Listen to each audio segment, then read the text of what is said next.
మంచిరేవుల గ్రామ పరిధిలో మచిలేశ్వర స్వామి ఆలయం, ఓంకారేశ్వర స్వామి ఆలయం ప్రారంభోత్సవ కార్యక్రమానికి విచ్చేసిన ఉప ముఖ్యమంత్రి వర్యులు బట్టి విక్రమార్క గారు, సభాధ్యక్షులు స్థానిక శాసనసభ్యులు మిత్రులు ప్రకాష్ గౌడ్ గారు, చేవెళ్ల శాసనసభ్యులు కాళే యాదయ్య గారు, రాజ్యసభ సభ్యులు వేం నరేందర్ రెడ్డి గారు, తెలంగాణ రాష్ట్ర చీఫ్ సెక్రటరీ గారు, డీజీపీ గారు, గ్రేహాండ్స్ అధికారులు, వివిధ కార్పొరేషన్లకు సంబంధించిన చైర్మన్లు, ఇక్కడికి విచ్చేసిన ప్రజాప్రతినిధులు, ఈ ప్రాంత ప్రజలకు, వ్యవసాయ కమిషన్ చైర్మన్ పర్సన్ గారికి, ఇతర సభ్యులందరికీ, ప్రత్యేకంగా నేషనల్ టీవీ 9 ఇన్ఛార్జ్ శర్మ గారు ఈ ప్రత్యేకంగా కాశీ నుంచి గంగా జలాలను తీసుకొచ్చి ఈ పునాది రాయి కార్యక్రమంలో ఒక చారిత్రాత్మకమైన మందిరాన్ని పునరుద్ధరించుకునే అవకాశం, ఇది చరిత్రలో ఎప్పుడో ఒకసారి ఎవరికో ఒకరికి వస్తుంది. ఇది యథాలాపంగా ఏదో ఒక అభివృద్ధి కార్యక్రమంలో భాగంగా ఈనాడు ఈ కార్యక్రమం జరుగుతుంది అని నేను భావించడం లేదు. ఇది దైవేచ్ఛగా,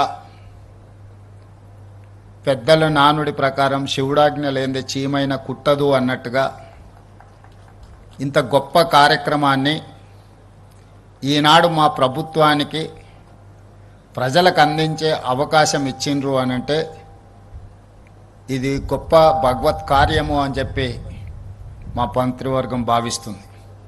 ఈనాడు దాదాపుగా 8 ఎకరాలలో 700 కోట్ల రూపాయలతో 1400 సంవత్సరాల పురాతనమైన ఆలయం, ఆనాటి రాచకూటుల నుంచి 800 సంవత్సరాల క్రితం కాకతీయుల వరకు ఈ ప్రాంతాన్ని సందర్శించడం, ఈ ప్రాంతంలో యోగులు ఇక్కడ తపస్సు చేయడం, ఈ ప్రాంతానికి ఒక గొప్ప చరిత్ర ఉన్నది.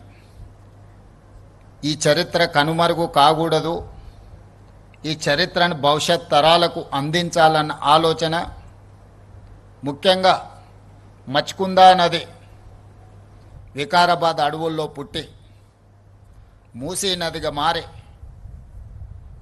హిమాయత్ సాగర్, ఉస్మాన్ సాగర్లో ఈసా నదిగా ప్రవహించి ఈ ప్రాంతాన్ని పునీతం చేస్తున్న 2 నదులను ప్రక్షాళన చేయాలి, ఈ నదులను పునరుద్ధరించాలి అనే కార్యక్రమాన్ని చాలా సంవత్సరాల నుంచి చాలామంది ముఖ్యమంత్రులు ఆలోచన చేసినారు, ప్రణాళికలు రచించారు. ఉమ్మడి రాష్ట్రంలో, తెలంగాణ రాష్ట్రంలో కూడా చాలామంది ప్రజాప్రతినిధులు ఈ కార్యక్రమాన్ని ముందుకు తీసుకెళ్లాలని ప్రయత్నాలు చేసిండ్రు. కారణాలు ఏమైనా ప్రయత్నం ముందుకు సాగలేదు.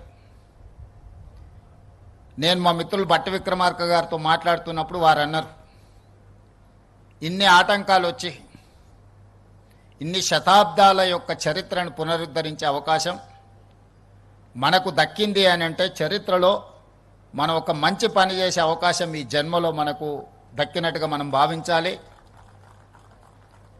దీని బాధ్యతతోనే కాదు, అత్యంత పవిత్రతో కూడుకున్న కార్యక్రమంగా మనం భావించి ముందుకు వెళ్ళాలి. విమర్శలు వచ్చినా, అడ్డంకులు సృష్టించిన దేవుడే ఆ అడ్డంకులను అధిగమించే విధంగా మనకు శక్తినిస్తాడు. మీరు ఈ విమర్శల్ని పట్టించుకోవాల్సిన అవసరం లేదు.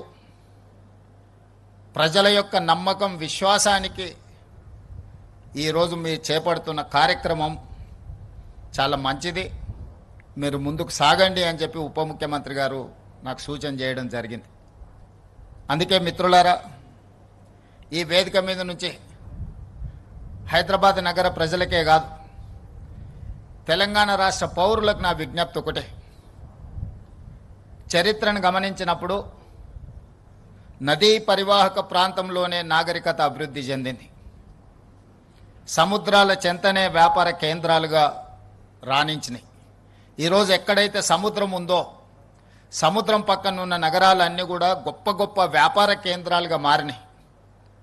ఉమ్మడి రాష్ట్రంలో విశాఖపట్నమైనా తీసుకోండి, ఈనాడు నెల్లూరు ప్రాంతంలో కృష్ణపట్నం పోర్టునైనా తీసుకోండి, దేశంలో ఎక్కడైనా మీరు చూడండి, కలకత్తా నగరాలు కానీ, ముంబై నగరం కానీ, చెన్నై నగరం కానీ, ఏ నగరాన్ని తీసుకున్నా సముద్రపు ఒడ్డున్న నగరాలు రాష్ట్రాలే అంతంత గొప్పగా రాణించడం జరిగింది. ఆర్థిక అభివృద్ధి జరిగింది. ఈ ఆర్థిక అభివృద్ధి పరిశ్రమల యజమానులకే కాదు, అందులో శ్రమ చేసే ప్రతి చదువుకున్న చదువు లేని వాళ్ళకు కూడా ఉద్యోగ ఉపాధి అవకాశాలు కల్పించడానికి, ఈ దేశంలో నిరుద్యోగ సమస్యను శాశ్వతంగా నిర్మూలించడానికి ఈ సముద్రాలు, ఈ నగరాలు, ఈ నదులు, ఈ పరిశ్రమలన్నీ కూడా ఉపయోగపడ్డాయి. భారతదేశంలోని 29 రాష్ట్రాలలో సముద్రపు ఒడ్డు లేని ఏకైక రాష్ట్రం తెలంగాణ రాష్ట్రం. మనకు అన్నీ ఉన్నా సముద్రపు ఒడ్డు లేకపోవడం, మనకు కృష్ణా, గోదావరి, అదేవిధంగా మూసి, ఈసా నదులు ఉన్నా ఈ నదులను సరైన విధంగా ఒడిసి పట్టుకుపోవడం వల్ల, ఈ నదీ జలాలను సరైన విధంగా వినియోగించుకోకపోవడం వల్ల కొన్ని తరాలు నష్టపోయినాయి. వీటిని వినియోగించకపోతే పర్వాలేదు, కానీ వీటిని కలుషితం చేసి కాలుష్యం వెదజల్లే పరిశ్రమలుగా ఈ నదులను మనం తయారు చేసినాం. ఇది ప్రకృతి వల్ల జరిగింది కాదు, ఇది ప్రజల వల్ల జరిగిన తప్పిదం, ఇది మానవ తప్పిదం. ఈ మానవ తప్పిదాన్ని తెలిసో తెలియకనో, ఆనాడు పరిస్థితులు లేకనో ఈ తప్పిదాలకు పాల్పడడం వల్ల గొప్ప చరిత్ర కలిగిన హైదరాబాదు నగరమే కనుమరుగయ్యే పరిస్థితులు ఈనాడు దాపురించినాయి. దీనికి ఉదాహరణే ఢిల్లీ నగరం. ఢిల్లీ రాజకీయ కేంద్రం. ప్రధానమంత్రి, రాష్ట్రపతి, పార్లమెంటు భవనాల నుంచి సుప్రీంకోర్టు వరకు పెద్ద పెద్ద విద్యా సంస్థలు, పెద్ద పెద్ద విదేశీ పెట్టుబడులు వచ్చిన ఢిల్లీ నగరం ఈరోజు ఆ నగరం వెదజల్లుతున్న కాలుష్యం వల్ల ఈరోజు ఆ నగరంలో జనజీవనం స్తంభించింది.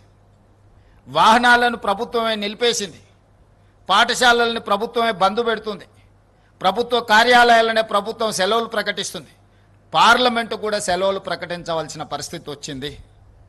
నేను ఒక్కటే అడుగుతున్న ఈ ప్రాంత ప్రజాప్రతినిధులను, ఢిల్లీ నగరంలో ప్రధానమంత్రి, రాష్ట్రపతి ఉన్నా కాలుష్యాన్ని మనం సరైన సమయంలో నియంత్రించకపోవడం వల్ల యమునా నది కాలుష్యమై ఢిల్లీ నగరాన్ని కప్పేస్తుంటే, ప్రభుత్వ కార్యాలయాలన్నీ సెలవులు ప్రకటిస్తుంటే, అక్కడికి వచ్చిన పెట్టుబడులు ఇతర రాష్ట్రాలకు, ఇతర దేశాలకు తరలిపోతుంటే, ఆ నగరం నుంచి, ఆ నగరంలో వెదజల్లుతున్న కాలుష్యం నుంచి మనం ఏదైనా నేర్చుకోవాల్సిన అవసరం ఉన్నదా లేదా?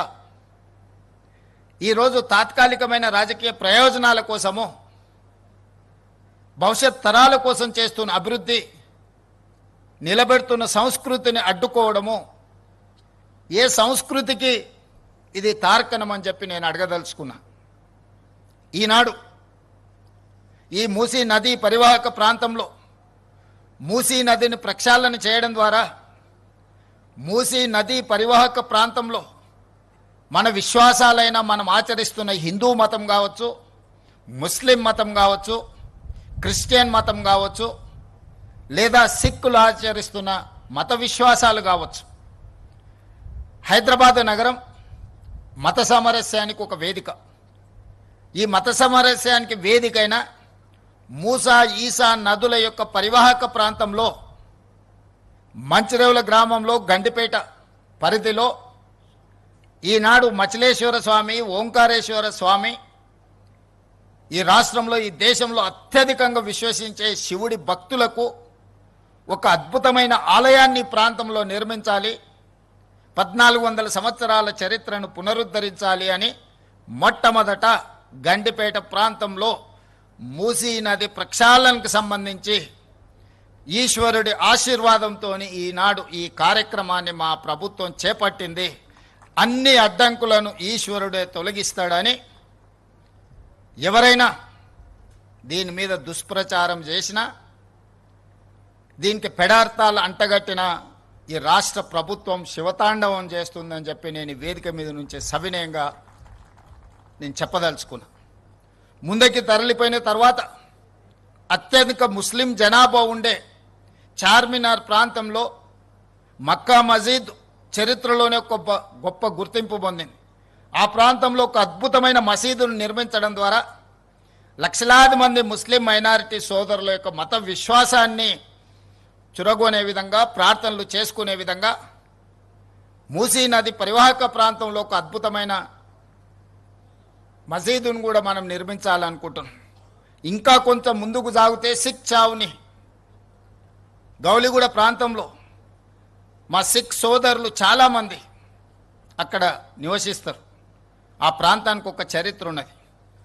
అక్కడ ఒక గొప్ప స్వర్ణ దేవాలయం లాంటి సిక్ సోదరుల యొక్క విశ్వాసానికి ఒక మందిరాన్ని నిర్మించాలి ఈ మూసీ నది పరివాహక ప్రాంతంలో అని చెప్పి ఈనాడు మా ప్రభుత్వం భావిస్తుంది.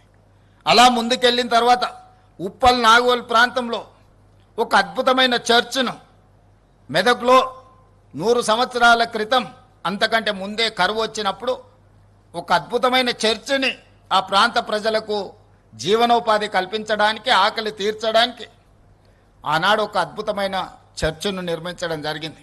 ఆ స్ఫూర్తితోటి ఉప్పల్ నాగోలు ప్రాంతంలో క్రిస్టియన్ సోదరుల కోసం కూడా ఒక అద్భుతమైన చర్చ్ను నిర్మించడం ద్వారా మూసా ఈసా నదులు వికారాబాద్ మచ్కుందా నదిలో మొదలై 240 కిలోమీటర్లు ప్రవహించి రంగారెడ్డి జిల్లా, హైదరాబాద్ జిల్లా, నల్గొండ జిల్లాలో వాడపల్లిలో కృష్ణా నదిలో కలవబోతుంది. ఇది ఒక సంస్కృతికి, సాంప్రదాయాలకు, ఈ ప్రాంత ప్రజలకు, రైతులకు ఒక అద్భుతమైన పర్యాటక కేంద్రంగా, ఒక అద్భుతమైన వ్యాపార కేంద్రంగా, ఒక అద్భుతమైన ధ్యాన మందిరాలతో, సంస్కృతి సాంప్రదాయాలతో అభివృద్ధి చేయాలని ఈనాడు ఈ కార్యక్రమాన్ని చేపట్టడం జరిగింది. మీరు అనుకోవచ్చు, మరి మూసా ఈసా నదులు సంవత్సరం మొత్తం ప్రవహించవు కదా, వర్షాకాలంలోనే నీళ్ళు వస్తాయి. వికారాబాద్ ప్రాంతం నుంచి కానీ, పరిగి ప్రాంతం నుంచి కానీ ఈ నదులకు నీళ్ళు వచ్చినప్పుడు నీళ్లు ఉంటాయి. మరి మిగతా సమయంలో నదీ పరివాహక ప్రాంతంలో నీళ్లు ఎలా అని, దానికి పరిష్కారమే గోదావరి నదీ జలాలను 20 టీఎంసీలను తరలించి 8 నెలల క్రితమే పనులను చేపట్టడం జరిగింది. పనులు వేగంగా జరుగుతున్నాయి. 20 టీఎంసీ గోదావరి నదీ నీళ్లను హైదరాబాదు నగరానికి తరలించి తాగునీటి సమస్యను, పరిశ్రమల యొక్క నీటి అవసరాన్ని, అదేవిధంగా ఉస్మాన్ సాగర్, హిమాయత్ సాగర్లో 2.5 టీఎంసీల నీటిని విడిచి ఎప్పుడు మూసీ నదిలో నీళ్లు ప్రవహించే విధంగా ఈరోజు కార్యాచరణ చేపట్టి పనులు వేగంగా జరుగుతున్నాయి. ఈరోజు ఇది ప్రక్షాళన చేయాల్సిన అత్యవసరం. నిత్యావసర వస్తువుల కంటే కూడా ఇది అత్యవసరం. ఈ ప్రాంతంలో రంగారెడ్డి జిల్లాలో, హైదరాబాదు నగరంలో వెదజల్లుతున్న కాలుష్యం, పరిశ్రమల యొక్క కాలుష్యాన్ని, హైదరాబాదు నగరంలో ఉన్న డ్రైనేజ్ వ్యవస్థ మొత్తం దాదాపుగా 785 స్క్వేర్ కిలోమీటర్ల ప్రాంతంలో ప్రజలు నివసిస్తున్న, 1 కోటి మంది ప్రజలు నివసిస్తున్న, విసర్జిస్తున్న మలినాలన్నీ కూడా మూసీ నదిలో కలుస్తున్నాయి. ఇవే కాదు, ప్రమాదవశాత్తు మనుషులు చనిపోయినా, ప్రమాదవశాత్తు పశు సంపద చనిపోయినా, పశువుల కలేబరాలు, మనుషుల కలేబరాలు, పరిశ్రమల యొక్క కాలుష్యము, ఈ ప్రాంతం యొక్క డ్రైనేజ్ వ్యవస్థ మొత్తం మూసీ నదిలో కలవడం, ఈ మూసీ నది ప్రవహించి రంగారెడ్డి జిల్లాను దాటి నల్గొండ జిల్లాలో ఈరోజు శాసనసభ్యులు, భువనగిరి శాసనసభ్యులు అనిల్ మిత్రుడు ఇక్కడ ఉన్నాడు, బీర్ల ఐలయ్య అక్కడ ఉన్నాడు. ఆ నియోజకవర్గాల ప్రజల గోడు వింటే రాయి అయినా కరుగుతుంది. రాయి కంటే కఠిన హృదయులు ఎవడైనా ఉంటే మాత్రం వాళ్ళకు ఆ ప్రజల కష్టాలు తెలియవు. ఈ కాలుష్యం వల్ల ప్రాంతంలో వ్యవసాయంలో పండించిన పంటలు ఎవ్వరూ తినలేని పరిస్థితి వచ్చినాయి. వాళ్ళు పండించింది ఎక్కడో అమ్ముకొని అగ్వకు సగ్వకు ఇతర ప్రాంతాలలో పండించిన వ్యవసాయ ఉత్పత్తులను ఈరోజు తినే పరిస్థితి. నూతనంగా పెళ్ళైన కొడుకు కోడళ్ళ నా ప్రాంతంలో ఉంటే పుట్టబోయే పిల్లలు ఈ కాలుష్యంతో కూడుకున్న నీళ్లను తాగి, కాలుష్యంతో కూడుకున్న పంటలను తినడం ద్వారా పిల్లలకి ఎక్కడ లేని జబ్బులు వస్తున్నాయని నూతనంగా పెళ్ళిళ్ళైతే ఆ గ్రామాల నుంచి పట్టణానికో ఇతర ప్రాంతాలకో యువ దంపతులను తరలి వెళ్ళే విధంగా తల్లిదండ్రులు ప్రోత్సహిస్తున్నారు. పుట్టిన ఊర్లో పెంచి పెద్ద చేసిన తల్లిదండ్రుల చెంతన ఉండలేని పరిస్థితి ఈరోజు నల్గొండ జిల్లాకు వచ్చింది. ప్రకృతి వల్ల వాళ్ళని ఫ్లోరైడ్ వెంటాడుతుంది. పుట్టడంతోనే అంగవైకల్యం, కాలు వంకర, కన్ను వంకర, నడువు వంకర. కన్న తల్లిదండ్రులు వ్యవసాయ కూలీలకు వెళ్ళాలంటే ఇలాంటి అవిటి పిల్లల్ని ఇంట్లో మంచానికి కట్టేసి బయటికి వెళ్తే ఎక్కడికి వెళ్తారో, మానసిక వైకల్యంతో ఇంటికి వస్తారో రారో అని ఇంట్లో పెట్టి తలుపు పెట్టి తాళం వేసుకొని వ్యవసాయానికి వెళ్ళే పరిస్థితులు నల్గొండ జిల్లాలో ఫ్లోరైడ్ వల్ల వచ్చినాయి. అది ప్రకృతి వైపరీత్యం. దాన్ని సరిదిద్దడానికి ప్రభుత్వాలు చేస్తున్నాయి. కానీ ఈనాడు మూసీ నది పరివాహక ప్రాంతం వెదజల్లుతున్న కాలుష్యం ఇది మానవ తప్పిదం. ఇది ప్రకృతి వైపరీత్యం కాదు, మానవ తప్పిదం. మానవ తప్పిదాన్ని సరిదిద్దడానికి మనం ప్రయత్నం చేయకపోతే చరిత్ర మనల్ని క్షమించదు. అందుకే ఈనాడు శ్రమ అయినా, ఖర్చుతో కూడుకున్నదైనా మూసీ నది ప్రక్షాళన చెయ్యవలసిందే అనే కార్యక్రమాన్ని మా మంత్రివర్గ సహచరులందరూ భుజం తట్టి చెప్పడం, ఈ పరివాహక ప్రాంతంలో ఉన్న ప్రతి శాసనసభ్యుడు పార్టీలకు అతీతంగా, ఈనాడు యాదయ్య గారైనా, లేకపోతే వికారాబాద్ ప్రసాద్ కుమార్ గారైనా, లేకపోతే మా మిత్రులు ప్రకాష్ గౌడ్ గారైనా, కిందికెళ్తే ఎంఐఎం శాసనసభ్యులైనా, ఆ కిందికెళ్తే ఉండే నల్లగొండ వరకు ఉండే వాళ్ళందరూ ఈ పరివాహక ప్రాంతంలో ప్రాతినిధ్యం వహిస్తున్న కౌన్సిలర్లు, కార్పొరేటర్లు, సర్పంచులు, ఎమ్మెల్యేలు, ఎంపీలు అందరూ ఈ నదిని ప్రక్షాళన చేయాల్సిందే, మూసీ నదిని పునరుద్ధరించాల్సిందే. ప్రభుత్వం ఈ కార్యక్రమాన్ని నిరాకటంకంగా కొనసాగించాలని చెప్తున్నారు. కొద్దిమంది స్వార్థ ప్రయోజనం ఉన్నవాళ్ళు రాజకీయ ప్రయోజనాన్ని ఆశించి మేం చెయ్యలేని పని మీరు ఎవ్వరూ చెయ్యొద్దు అని, మీరు చేస్తే మీకు మంచి పేరు వస్తుంది, మేం చేయలేదు కాబట్టి మీరు చేయవద్దని ఒక అక్క ఈ ప్రాంతం నుంచి 45 సంవత్సరాల కుటుంబం 100% రాజకీయ ప్రయోజనం పొందినారు, అన్ని పదవులు అనుభవించారు. ఈ ప్రజలు ఇవ్వందే లేదా అక్కకు. ఇవాళ అక్క కొడుకు నేషనల్ గ్రీన్ ట్రిబ్యునల్లో ఈ పనిని ఆపమని కేసేసిండు. ఆ అక్క మనసు ఎట్లొప్పుకున్నదో వాళ్ళ కొడుకును ఇట్లాంటి తప్పుడు కేసులను నేషనల్ గ్రీన్ ట్రిబ్యునల్లో వేయించడానికని నేను అడుగుతున్నా. ఆ అక్కకి ప్రాంత ప్రజలు ఓట్లు వేయలేదా? వాళ్ళ కుటుంబాన్ని ఆశీర్వదించలేదా? ఈరోజు ఈ రాష్ట్రంలో, ఈ దేశంలో ఆ అక్కకు గుర్తింపు వచ్చింది, ఆ కుటుంబానికి గుర్తింపు వచ్చింది. ఇవాళ ప్రజాప్రతినిధులుగా, మంత్రులుగా పదవులు అనుభవించిండ్రంటే ఈ ప్రాంత ప్రజల ఆశీర్వాదం లేదా? ఈ ప్రాంత ప్రజల ఆకాంక్షలకు వ్యతిరేకంగా, ఈ ప్రాంత అభివృద్ధిని అడ్డుకోవడానికి నీ కన్న కొడుకే ఎన్జిటీలో కేసేస్తుంటే ప్రజాప్రతినిధిగా మీరు కొనసాగడానికి అర్హత ఉందా అని చెప్పి నేను ఆ అక్కని సందర్భంగా అడగదలుచుకున్నా. ఒకప్పుడు నాకు కూడా చాలా దగ్గర, ఆనాడు ఇట్లా లేకుండే. మరి ఈనాడు అట్లా తయారవ్వడానికి కారణం ఏందో నాకైతే తెలియదు. మంచి చెడు రెండు ఉంటాయి. మన సహవాస దోషం వల్ల మంచి వాళ్ళతో ఉంటే మంచిగా ఉంటాం, చెడు స్నేహం చేస్తే చెడిపోతారని పెద్దలు చెప్పారు. మంచి వాళ్ళని 10 రూపాయలు ఇచ్చి దగ్గరికి తెచ్చుకోవాలి, చెడు వాళ్ళు ఉంటే 10 రూపాయలు ఇచ్చి వాళ్ళ స్నేహాన్ని విడిపించుకోవాలని పెద్దలు చెప్పారు. ఈ చిన్న సూత్రం ఆ అక్కకు అర్థం కావడం లేదా అని నేను అడుగుతున్నా. అందుకే ఈ వేదిక మీద నుంచి అక్కగారికి సవినయంగా విజ్ఞప్తి చేస్తున్నా. ఈ ప్రాజెక్టును అడ్డుకోవడానికి నీ పుత్రరత్నం వేసిన ఎన్జిటి కేసును తక్షణమే ఉపసంహరించుకోండి, లేకపోతే ఈ ప్రాంత ప్రజలు మీ కుటుంబాన్ని సామాజిక బహిష్కరణ చేసే పరిస్థితి వస్తుంది, అంత దూరం రానియొద్దు అని చెప్పి నేను వారికి సూచన చేస్తున్నా. వారి వెనకాల ముసుగు దొడుక్కొని దాక్కున్న వాళ్ళకు కూడా నేను చెప్తున్నా, మీ వల్ల కాని పనులు చాలా మేము చేస్తున్నాం. మీరు ఇట్లనే ఉంటే ఆ హోదా కూడా మిగలదు. ఇలాంటి చిల్లర మల్లర ప్రయత్నాలని మానేయమని ఆ వెనకాల దాచుకొని ముసుగు దొడుక్కొని మూసి అభివృద్ధి కార్యక్రమాన్ని అడ్డుకుంటున్న వాళ్ళకు కూడా నేను సూచన చేస్తున్నా. ఇది రాజకీయ వేదిక కాదు, కానీ ఈ ప్రాజెక్టుకు సంబంధించిన అంశం కాబట్టి ఈ వేదిక మీద నుంచి నేను ప్రస్తావిస్తున్నా. ఏది ఏమైనా 600 అయినా అక్కడి సూర్యుడు ఇక్కడ మొలిసిన ఈ ప్రాజెక్టు చేసి తీరుతాము. ఇది మా దీక్ష, ఇది మా శివ దీక్ష. రామప్ప మందిరం ఆనాడు పనులు మొదలుపెట్టినప్పుడు అక్కడ దర్శనం చేసుకొని రుద్రదేవుడు నిర్మించిన రామప్ప ఆలయంలో మొక్కుకొని బయలుదేరినాం. ప్రజాపాలన తెస్తాం, ప్రజలకు మేలు చేస్తామని.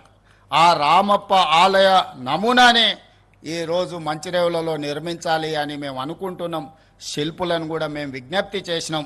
ఆ రామప్ప ఆలయ శివుడి సాక్షిగా ఈ వేదిక మీద నుంచి నేను చెప్పదలుచుకున్నా, ఖచ్చితంగా మూసీ నది ప్రక్షాళనే కాదు, ఇక్కడ ఆలయాన్ని నిర్మించి ఒక గొప్ప పుణ్యక్షేత్రంగా, దక్షిణ కాశీగా, ఈనాడు కాశీ నుంచి గంగా జలాలు తీసుకొచ్చింది యథాలాపంగా కాదు, దక్షిణ కాశీగా రాణించే విధంగా ఈ పుణ్యక్షేత్రాన్ని ముందుకు తీసుకెళ్తాం.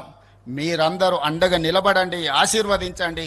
ఈ అభివృద్ధిని చూసి చూపించి మేము ఓట్లు అడగం. నేను మాట ఇస్తున్నా, ఈ అద్భుతమైన అభివృద్ధి చూస్తే ఈ దేవాలయాన్ని చూసి వాళ్ళకు ఓట్లు వేస్తారేమని, ఓట్ల కోసము నోట్ల కోసం ఈ ప్రయత్నం కాదు. చరిత్రలో దేవుడు మనకు ఒక అవకాశం ఇచ్చిండు, దాన్ని సద్వినియోగం చేసుకోవాలనేదే మా ప్రయత్నం. దయచేసి సహకరించాల్సిందిగా అందరికీ విజ్ఞప్తి చేస్తూ, ఇంత మంచి కార్యక్రమాన్ని వేద పండితుల పర్యవేక్షణలో ఒక అద్భుత కార్యక్రమాన్ని నిర్వహించిన మూసీ రివర్ డెవలప్మెంట్ అధికారులను అందరినీ కూడా మనస్ఫూర్తిగా అభినందిస్తూ, chief secretary, DGP, grey hands, ఇతర ప్రభుత్వ శాఖలను అన్నిటిని కూడా అభినందిస్తూ మీ అందరి దగ్గర సెలవు తీసుకుంటున్న. ధన్యవాదాలు మిత్రులారా, ధన్యవాదాలు. భట్టిగారి సూచన, ప్రజల పట్లున్న మాకున్న నిబద్ధత, మా సంకల్పం, మా చిత్తశుద్ధి, అంతిమంగా ప్రజలే మాకు దేవుళ్ళు. వాళ్ళ ఆదేశాల మేరకు మేము ముందుకు సాగుతామని చెప్పి మీ అందరికీ తెలియజేస్తున్నాం.